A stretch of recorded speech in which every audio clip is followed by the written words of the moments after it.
already 10:10 here in Japan. Nandito na kami sa aming hotel in Osaka, here in Namba.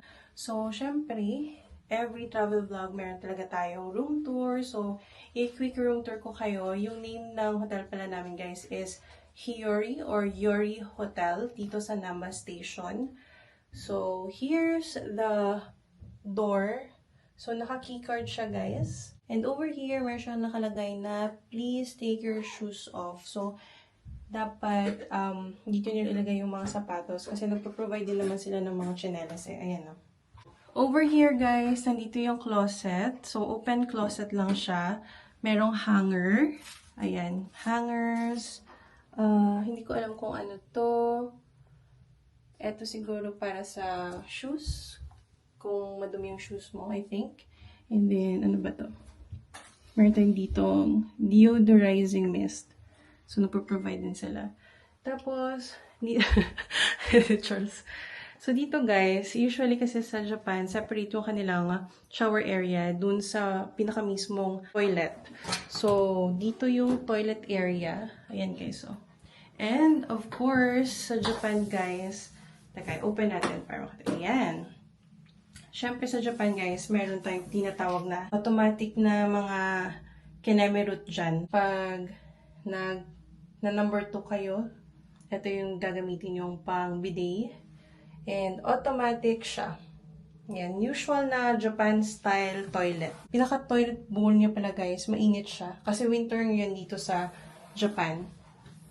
Right over here naman guys is yung kanilang shower area. So, ang kagandahan lang dito sa Yori Hotel, guys, medyo malaki siya compare sa pinagsayan namin sa Tokyo. So, they have a bathtub, then meron silang shower.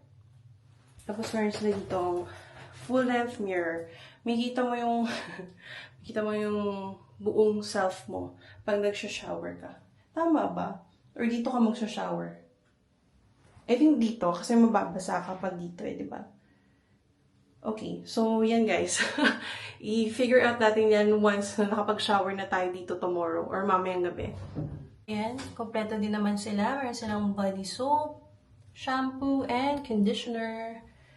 So, paglabas mo naman dito guys sa kanilang shower area, meron ditong lababo. So, pag yung isa naliligo, yung isa yung isa naman dito, pwede na magsipilyo. So, very nice, di ba? Tapos, dito sa ilalim, guys, meron tayong blower, tsaka pang, wow, meron silang curling iron. Tapos, yung towels. Ang nice naman ito. Meron dito mini fridge or mini bar. And yung safe. Meron dalawang complimentary water, merong kettle, merong tea. Then, guys, sinara ni Charles pala to. Pwede pala siyang masara. You know, going to your room talaga. Ang nice. Ang cute. Tapos, ayan. Welcome to Osaka, guys. Hi, dear. Hi. Hello. Grabe, guys. Merong dalawang full-length mirror dito. Super nice. And, wow. Dalawang double bed. So, okay na okay. Hindi siya maliit. So, merong TV na usually hindi naman namin nagagamit. Tapos, ayan, mga tissue. Ayan. Meron bang ano dito? Pag winter naman, guys, meron naman silang heater. So, pwede nyong ma-on yung heater if sobrang ginaw, sobrang lamig. So, ayun, dito banda, merong isang maliit na table. And then, ano to? Okay.